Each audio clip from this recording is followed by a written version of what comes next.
You are listening to the People Centric Podcast, where we talk through the toughest challenges that people face at work and give practical advice to fixing those challenges. Thanks for joining our movement to create workplaces that are happier, healthier, aligned, and empowered by putting people at the center of all that we do.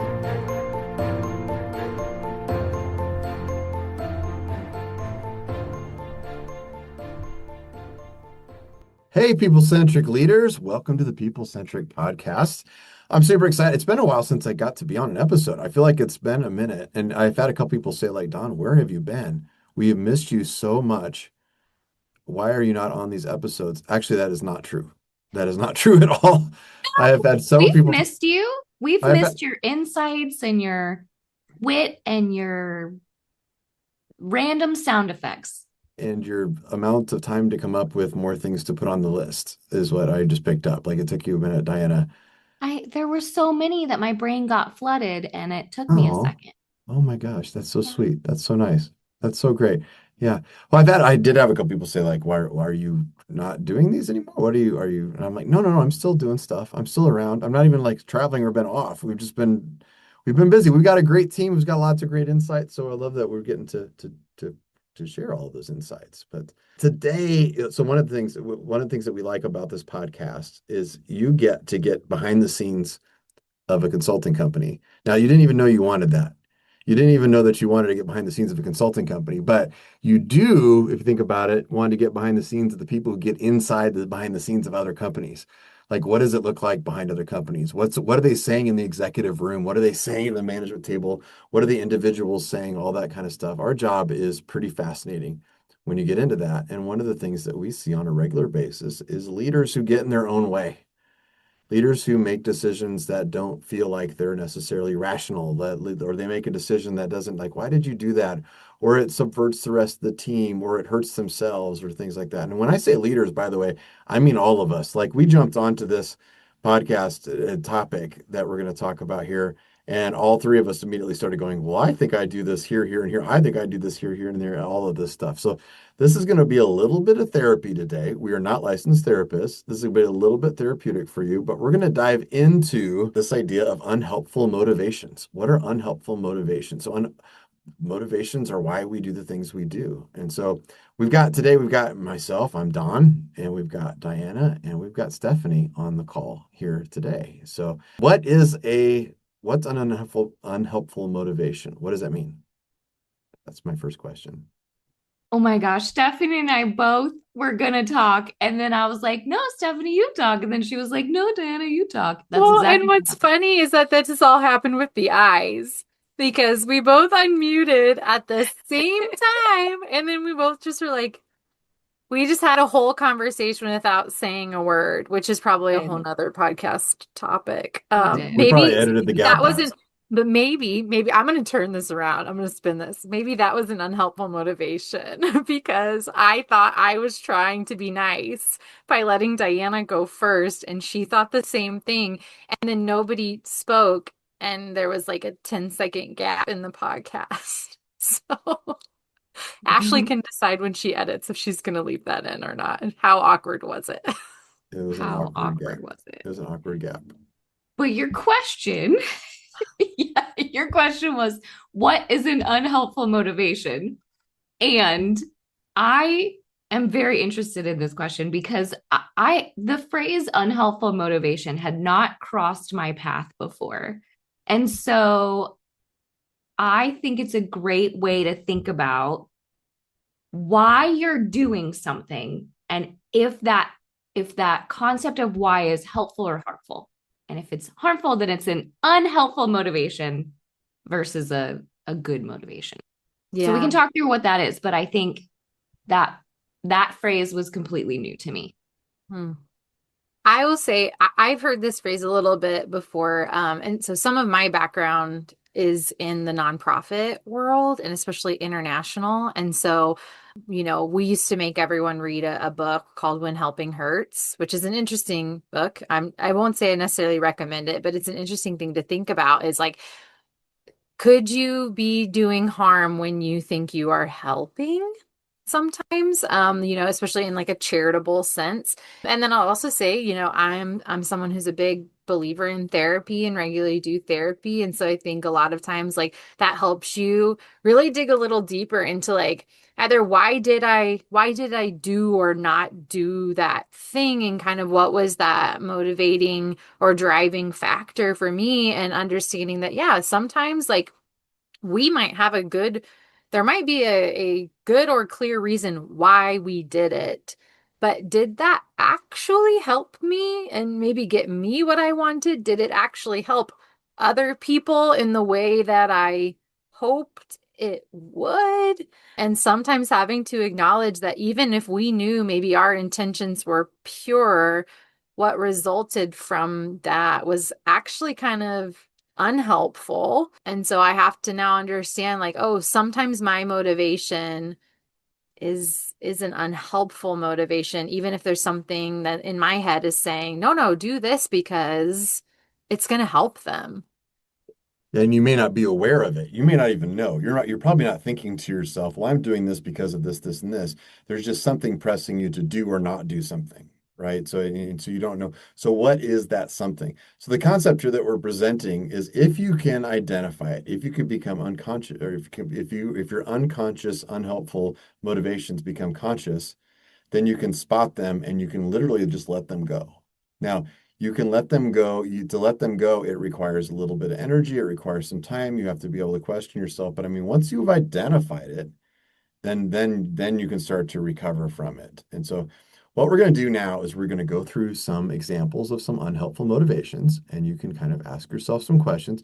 Now, I will say, if you think this is going to be just a quick 20-minute therapy from a podcast episode, no, actually, it takes more. It takes 25 minutes. I'm sorry, we just couldn't fit it all into one episode. But no, this takes some time. This takes some self-exploration to get through some things. But if you're sitting someplace where you want to take notes, you might want to hear a little bit just to be able to say these are some of the unhelpful motivations, which ones kind of speak to me.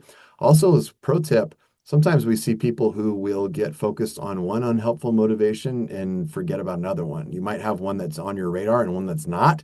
And the one that's not on your radar might be the one that's impacting you even more. So one of the secrets to getting through this is to get a coach, get somebody that can help reflect, or a trusted partner or a therapist or somebody who you can talk to, and they can ask you questions and help you discover some of these things about yourself. So having said all that, let's jump in. The first unhelpful motivation is seeking approval from people. So what does that look like?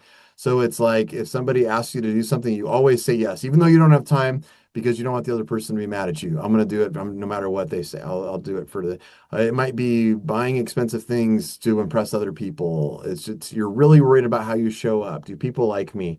That kind of a question. Like, so how is that motivation helpful? Because there's some of that seems not like bad thing. Like if I don't care if people like me or not, that seems bad.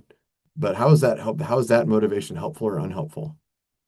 I'll be transparent, is this is probably one of my historical unhelpful motivations, is the seeking approval, or you may have heard it called people-pleasing tendencies. And again, it feels helpful because a lot of times, I'll speak for me personally, the narrative that goes through my head is, I know they're going to be disappointed, right? So like, yeah, if someone asks you to do something and you think, I don't really want to do that, or I don't really have time to do that, but I'll just squeeze it in, or I'll just say yes because I could, right? Could and should are different things. So for those of us that are people pleasers, noodle on that one a little bit. Could and should are different things. And so I think it feels helpful because maybe I'm going to meet a need right there in that moment. I'm going to give you something you need. It would help you if I did that. And so it's true. Sometimes like the people pleasing does genuinely help other people. But for those of us who struggle with that seeking approval, that little dopamine hit of I just helped you usually wears off pretty quickly. And this is where I see, myself in the past or other people that have those people pleasing tendencies getting really burnt out in work or in relationships. They get burnt out because they start feeling like well, now I'm doing everything for you and it starts feeling not reciprocal, or I'm really truly taking on more than I can handle or more than I have capacity for. And I have painted this picture that I am the capable person who can handle anything.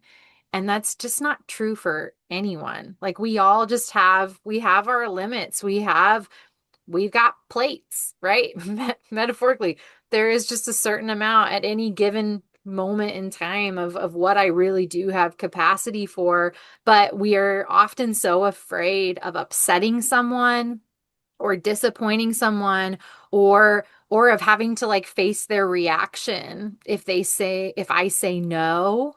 And I'll just again like maybe some free therapy tips for me today is like their reaction to your no is not your problem always, right? Now, again, this has to still be helpful. You need to say no the right way to things. But if you find yourself saying yes to things and then like regretting it often or wishing you hadn't or thinking, well, now I've done too many things and now I have no time and space for myself, and you're starting to feel resentful of other people in your life, you might be struggling with this one. Yeah, yeah. I like that. That's a good summary for all of that stuff. So you can see where it's not terrible all the time, but it also can, if it becomes the driver, the big motivator in your life, then it becomes a problem, right? So another one that comes up here is avoiding discomfort.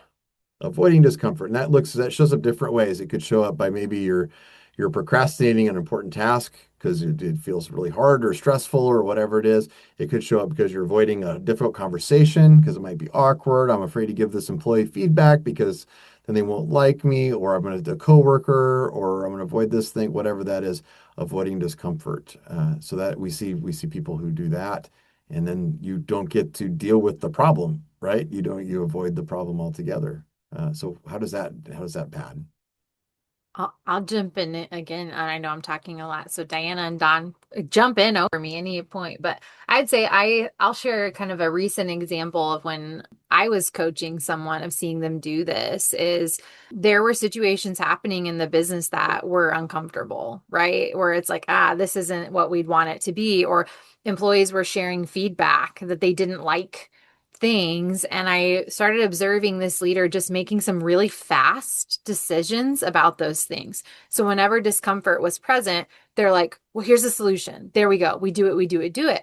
And I started watching this pattern of that. And then also kind of evaluating those decisions. And to be incredibly honest, some of them were good.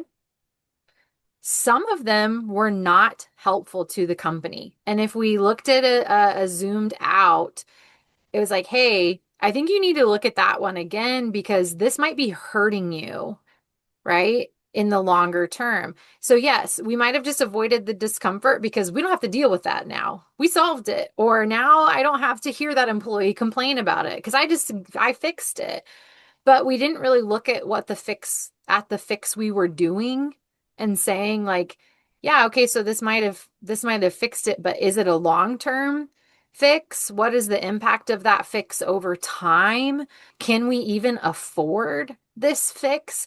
Is that something we even want to offer? Right? Is that a benefit we can actually maintain with a good amount of fairness for the entire team, for the organization?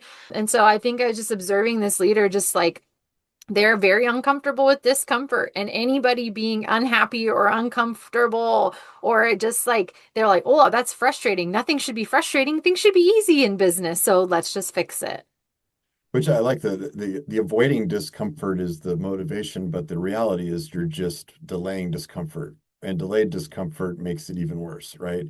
A lot of the clients that do this, or a lot of people that I know that do this, when you do this, you're creating bigger problems down the road, right? Right. So what other unhelpful motivations are there? I think another one I see have often, this is one I'm curious for you to talk about too, Diana, because I feel like we've had some conversations about this of what we see, but the desire for control of like, I think we'll That's a good see one. people where it's like uncertainty feels uncomfortable of like I don't know what's going to happen. I'm unsure of how this is all going to parse out. And so we'll see people just kind of like take on more or take things back from people, and they're not delegating, even when maybe like outside looking in, we could see that that would be helpful to them and their team.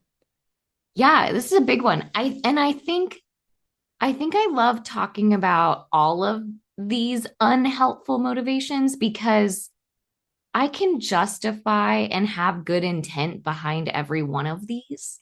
And I think that's just an important distinction, right? Like, I'm going to admit one of my unhelpful motivations is a desire for control. And I can say, like, I know Don's like, shock, what? Shocking. I can say that that stems from a ton of different places, right? Also a perfectionist. I like things to go really smoothly. I like to have a process and everything in its place.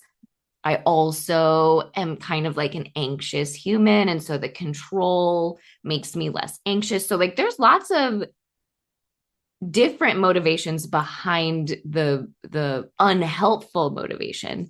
And so I tend to think about it when I am doing something and I am doing it solely to control it, whether my intent is good or not, then I have to recognize that that's an unhelpful motivation. And what is that control, Bethany or Stephanie, to your point, you said, what is that control doing that is good? And what is that control doing that is bad? And I think in a lot of those situations, if we can split the good from the bad and recognize that, like, oh, I'm doing this so that I, you know, can micromanage everything and it will go exactly the way I want it to go, then that's unhelpful to everyone else around me and to the situation itself. And so I think you have to kind of like get rid of all of the good intent in those and recognize that that is a bad driving force. Yeah, I'll add on to that. One question my therapist has asked me before when I'm, trying to explain to her and justify why I have said or done something or why it happened the way it did. And a good question she'll ask is like, yeah, but what did that cost you? And I'm like, ooh, whoa. Uh, and so sometimes that's a hard question because I'm like, well, it didn't really cost me anything because like it got done and then it was done, right? And we moved past it and it's over. And she's like, no, really think about it. And so like I think the control one is hard for a lot of us because you're like in that moment, maybe I did really help. Like maybe I did like get us to the finish line on something. And so it's hard to self-reflect. But if we say, okay, well, what did that cost you? Well, you might have just given up all of your free time and space taken on extra work, taken on extra responsibilities that no one was asking you to. You didn't really need to do. And then the cost to your team was then no one else learned how to do that thing. Or you might have just taken something back or away from somebody on your team who was learning or was excited or passionate about it. You might have accidentally caused some disengagement with your team because if it's perceived that you can just take anything back when you want, then what's my role here? What am I doing here if you can really do everything without us? And so I think it's good to think through that of like, yeah, what did this cost? And again, we're not saying that it's never wrong to do that. Sometimes it might be you need to jump in and you need to take something back. You need to control something in that way. But just identifying, some of that motivation is like, okay, did I do that really, really because there was really no one else who could do it? It really, really, truly, the responsibility fell on me at the end of the day. Or is that kind of a story I'm telling myself because I'm uncomfortable with failure or mistakes at any level and my perfectionism is getting in the way, or I don't like seeing other people have negative emotions or emotions that I would deem negative. I don't like seeing other people uncomfortable, so I'm gonna hold it really tight. Yeah, there's a concept in psychology that's and they mention in the book Crucial Conversations called the sucker's choice. And it's this idea that we tend to go between a rock and a hard place. Like we go extreme on it. So like if we say, oh, there's nobody else on my team that can do this really well, and there's no one ever, and I'm the best person ever to do this job. Like I've heard people say things like that. And it's like, if you heard what you just said, like you're the best, there's no one else on the planet that can do this job as well as I can. Like the number of times I've actually heard that is striking. And I'm so lucky for us to get to work with like the best people in the world at their jobs and everywhere because they seem to be everywhere when you really get into this, right? But the truth of that is it's like not like that. So it's like, well, okay, well, if I either have to do it all myself or I'm going to give to them and they're going to mess it up. It's going to be one of those two things. And the truth is somewhere in between that. So I think a lot of these unhelpful motivations jump out like that jumps out to me, that sucker's choice. You make it extreme. The motivation becomes particularly unhelpful if you go to the extreme with it, right? Which brings up another one that is one that I've zeroed in on for myself probably a little bit here too. I'm going to be honest, is the ego, the status seeking idea. Like, do you do things for your ego? That's one that I'm always worried about for myself. Like, why do we do it? Why am I doing what I do? Is it the ego? And I think about people I've worked with who will say things like, "Well, I don't have any ego." And I think most people, it's a general statement, but I think it's mostly true. When somebody says to me, "Well, I don't have an ego about this. This doesn't bother me." What I hear is, "You actually do have an ego about this, and it's a problem, and you're going to ignore that." I think a blanket statement, everybody has an ego. Everybody has an ego. So if you think you don't, you're wrong. But yeah, I think you're right, Don. Yeah, I agree with that too. I think when I hear someone say that, it almost tips into like the self-protective identity motivation of like, I really, there's a part of me and how I think and or operate that I do not want to confront. Like I'm not willing to go there or look at that thing. And so that's tapped that and it starts coming out like ego, right? Where I'm like, oh, well, I'm beyond that. I'm above that. I don't even think about those things. And you're like, maybe you should, though. Maybe you need to take a peek at that. And or we're not saying anyone's wrong, right? You still could be making the right decision doing these things, but I think it's taking the moment to reflect of like, is my motivation here really helping me and helping others? Is it helping me be successful in the ways that I want to be? And I think that's the ego one. It's like, Yeah. is this really helping you be successful in the way you want to be? And how are you defining success for yourself in this moment? Yeah, that the ego and the self-identity are related to each other, but I like the self-identity doesn't always have to be ego. Sometimes it could be the opposite of it. I told myself I'm not a gardener. Well, guess what? I actually like to garden. I actually like to do that. I had somehow, in a really small way, painted myself into a corner where I didn't see myself as that. I see that come up. The self-identity one comes up a lot in professionals, for professionals, people who have like an engineering, as in my example, or a doctor or a lawyer or an accountant. You're like, I am an attorney, so this is how I have to act and how I have to be. This is who I am. This is just who I am. So I can't do it this way because blah blah blah blah blah. I think of a project when I was for a while. I was worked for big companies, then jumped out and did some engineering consulting at the same time while I was starting up, the consulting that we do now.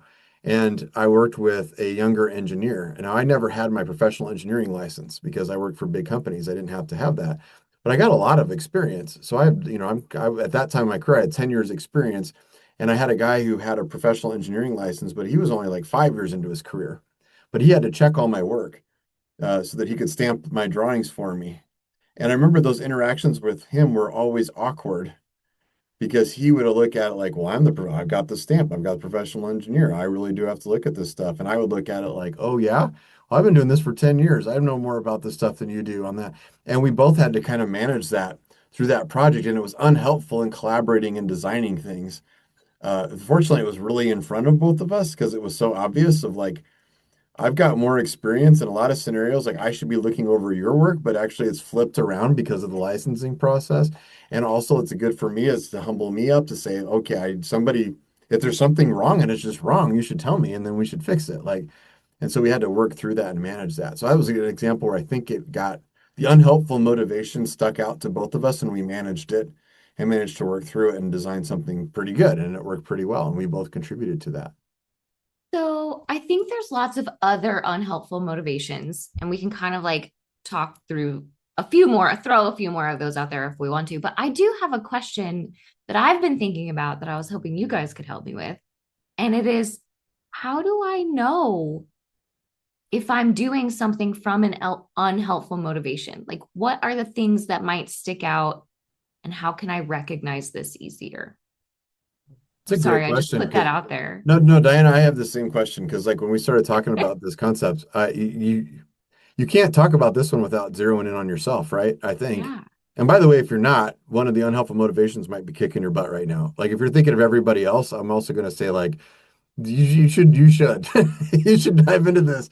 So it's natural to think about yourself and they're like, and if it's unhelpful, how do I know it? Like, wouldn't I work around it if I didn't know what the unhelpful motivation was? So how would I know it? And it occurs to me, like one thing that occurs to me, are you getting results that don't make sense to you? Like, are you stuck in something? Are you something coming around over and over again? Because if you're, anytime I sit back and I look around me and go, why is this whole team broken? Or why is this thing never work? Or why is this always happening?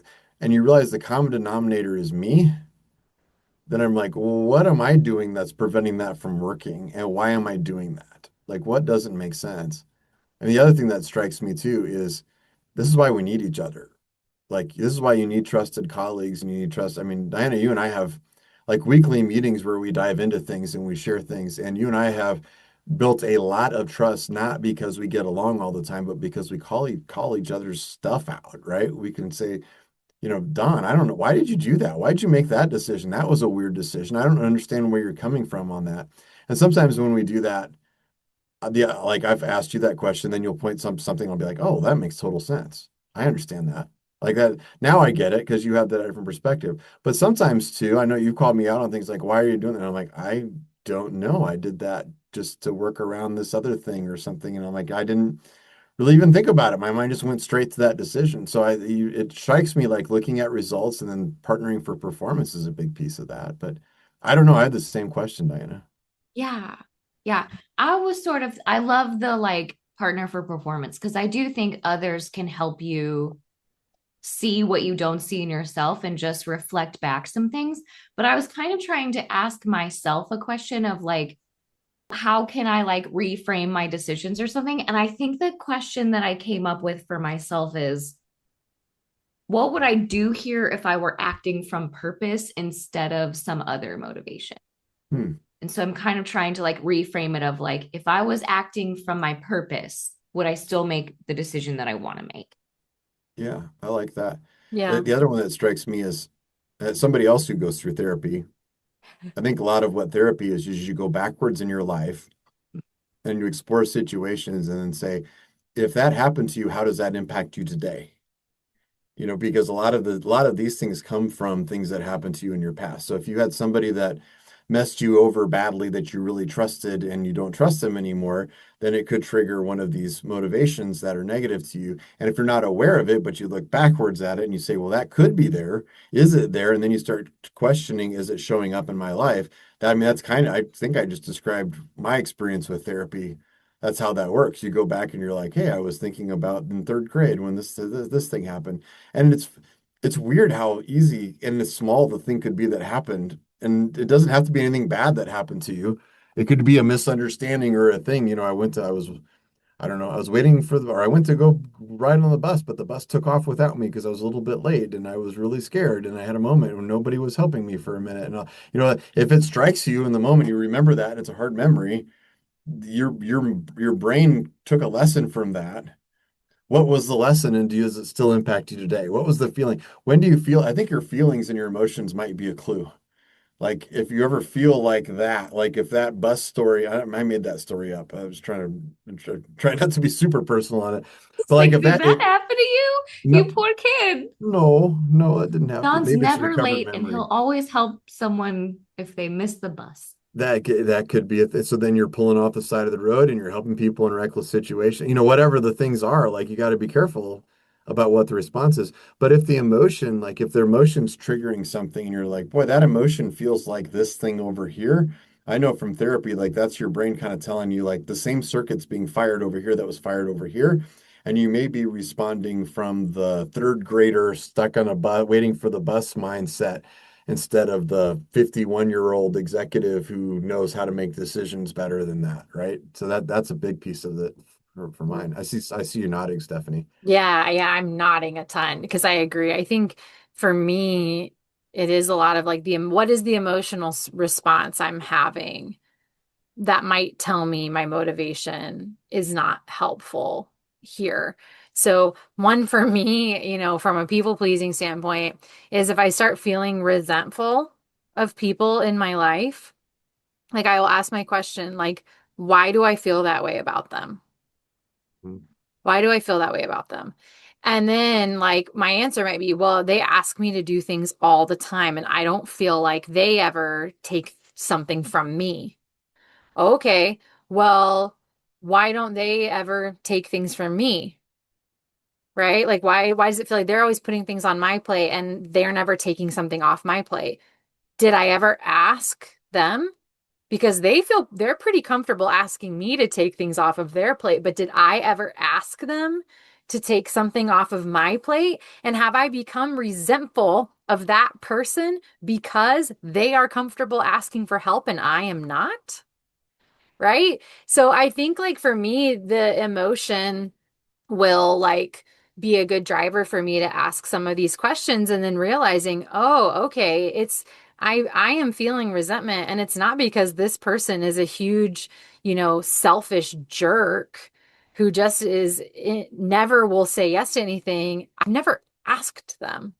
I've never asked for help. I've never expressed that I needed help. And maybe I've never been honest with them to say, actually, like, I can't take that on. I can't do those things because, maybe I want to be perceived at work as the person who is really competent and really skilled and can handle anything. But the reality is, like, I can't do everything. Right. So I think sometimes the emotion, like, I'll ask myself if something feels like it's bugging me, I'll kind of start with, like, why is that bothering me?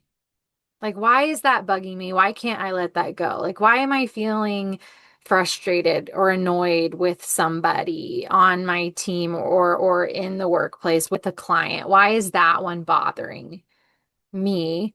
And then, yeah, you probably will start hearing yourself talk about the other person first. Well, they are this, they are that, they did this, they did that. Okay, why did they do that? Yeah. Right? Why did I say yes? If I knew I didn't want to do that thing, or why was I so quick just to find them a solution instead of asking more questions about that? And I agree with you, Don. A lot of this is usually like retrospective. I personally think it's hard to do this in real time, but when you're starting to feel that emotion, it's thinking back like, okay, well then what happened and then what happened and how did I respond and am I happy? Like, am I happy with how that all went? Do I feel good about the success that I had in this moment and how it all turned out, or am I not? And then the more I can see that in the past, it becomes easier to see it in the present and be like, oh, wait, you're about to say yes to this thing, and that person just asked you for something again. Can you really do that? Do you want to do that? Right? It is the helpful motivation of just being a helper, being available. Is that really helping? I think both of you touched on something that is helpful in like determining, and it's the emotion behind it, right? There's a thing that I use all the time, and it's your emotions are a scale from 1 to 10. And if it's anything above a 5, if you have a reaction above a 5, it's not about the thing that you just had a reaction about. So, like if somebody comes to you and asks you to do something and you're immediately angry about that thing, and your reaction is above a 5 on your like scale, it's not about the thing that was just asked of you. It's something different. And so I think you can mark that and just be like, okay, I need to go back to that moment and unpack why my reaction was so strong. Yeah, you've got a rock in your shoe from somewhere is what I like to say. Like, Yeah, Yeah. yeah. Or either that or what just happened is truly, excuse me, like a values violation for you. Or like Diana said, I'm acting outside of my purpose. So it's either throwing a really big flag for you, or yeah, to Don's point, you've got a rock in your shoe. And it's not that the coach asked you to run a mile. It's because you have a rock in your shoe. it's also interesting in the like as somebody, all of us coach people in coaching conversation when somebody else talks about their values and they bring it up in response to a situation or a high emotion, that's a flag for me too. So like Diana, I especially like you agree. said, You say like if you have a six or higher, I like that. I've heard you say that. It's been a while since I've heard you say that, so it's good to keep that back in my mind because I was also sitting there thinking I think I have six or higher reactions to something every day, something like, and so I mean I don't unpack all of those things and write all of those things down, but if it keeps back and it's recurring, then I hit those things. But sometimes I will hear people say, like I had somebody say, like I want my team to do things right, so I really lean in and I tell them exactly what to do.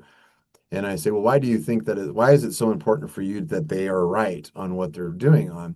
And he leans in and he goes, that's a value of mine. Like that is we have an ethical responsibility. Like he started using language like that. That is unwavering language.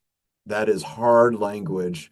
And you've created a pillar, a foundational piece of your thinking that is also making you a micromanager. And so I learned right away, like we started exploring that. Like, is it really, you said that's a strong word. You have an ethical responsibility for your whole team to be right about everything. Are you right about everything? Are you constantly unethical? Like, is that, and so we kind of poked through that. Like, and by the way, your team's not right about everything because we're talking about all the mistakes that your team's making. Is that ethical? What is the core ethics here? What is the what like back that like unpack that for me and try to explore that. So I really like that. Yeah, this is a topic, I realize we can almost take each one of those things and break it down into a whole different episode. I don't think we will, but we could really dive into each one of these things. Like, why do you have fear? But I think the punchline for all this for everybody is realize as you're making decisions, if those decisions don't make sense, if it's not getting the results you need to get, if it's creating high emotion for you, if it doesn't align with your values, if it doesn't align with your goals, it's creating consistent problems for yourself. You may need to go back and not just question the decision, but question what made you make that decision. What's the thing behind the scenes that has created that for you? Because if you can go back and you can really explore what those motivations are, what drove that to you, where did that come from? In myself, what you can do is you can start to unpack some of these things. And believe it or not, once you identify it, you can kind of release it. Like once it's in front of you, when your conscious brain is on something, it's when it's unconscious that it really eats our lunch. Like that's why I say the rock in the shoe. You don't notice the rock in your shoe for a while until it creates a blister. Once you notice it, it's really easy to open the shoe and dump the rock out. Like then you can just manage it. And you might have to use a band-aid and you might have to limp for a couple of days, but other than that, then you're going to be back to normal. It is like the first big step is identifying it and then just saying, now I'm just going to work to let it go. I'm going to be nice to myself. I'm not going to beat myself up for feeling that way, but I'm just going to work to try to put it down. And I'm going to need some help. And you might have to tell other people about it and say, hey, if you see this creep back in, help me with this. I'm trying to rewire my brain to think a little bit differently, which takes practice and habits. But once it's in front of you, you can improve. Other thoughts on this topic as we wrap this up? I like this conversation. I will say that I struggled with the like just a list of unhelpful motivations. I struggled with like what are those things? And I just Googled it and I got a list and it really helped me just like line out like some of the things and see exactly what those things might be. So if you are struggling with the like, what else could this be? Because we only named a few, Google it. You'll find a whole list of unhelpful motivations. Yeah.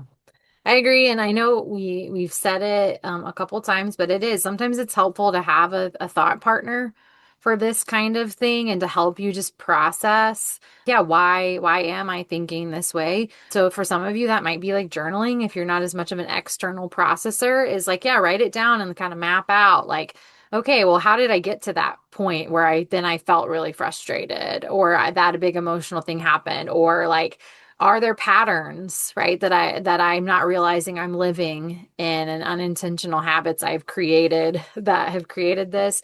And then for some of you, again, we mentioned this, like some of you could be really helpful to have a coach or a therapist or a trusted person who could help you verbally process through like, yeah, why do I get stuck here? Or why do I keep getting this reaction from other people? Is there something I could be doing differently? So that'd just be my other thought out there is like sometimes it is hard to do this on your own. You might need to tap in a buddy to think about some of this. Yeah, I like that. Once again, we're kind of going back to yourself, right? If you can work on yourself, your own leadership skills, you can do a lot of better things for your team. And that's very people centric. How was that? Does that a good tie in? That was good. I probably shouldn't have spiked the football here at the end by saying how awesome was that tie in.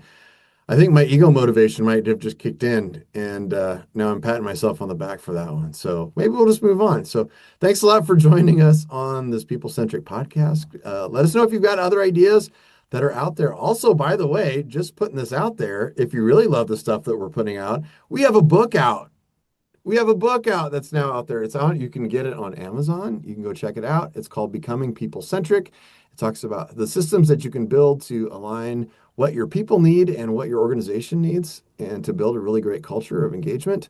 And so go check that out and let us know what you think on that. But if you like our stuff, go check out our book, Becoming People Centric. And we'll catch you on the next episode. Thanks, everybody. Thank you for listening to the People Centric Podcast. We are so grateful for you joining us every week. If you like this content, please like and subscribe. Also, feel free to share on your social media with everyone that you know. It really does help us. If you would like to contact us, I have put our information in the show notes. Please reach out anytime. We love hearing from you. We will be back next week with a new topic. Until then, be well and lead well.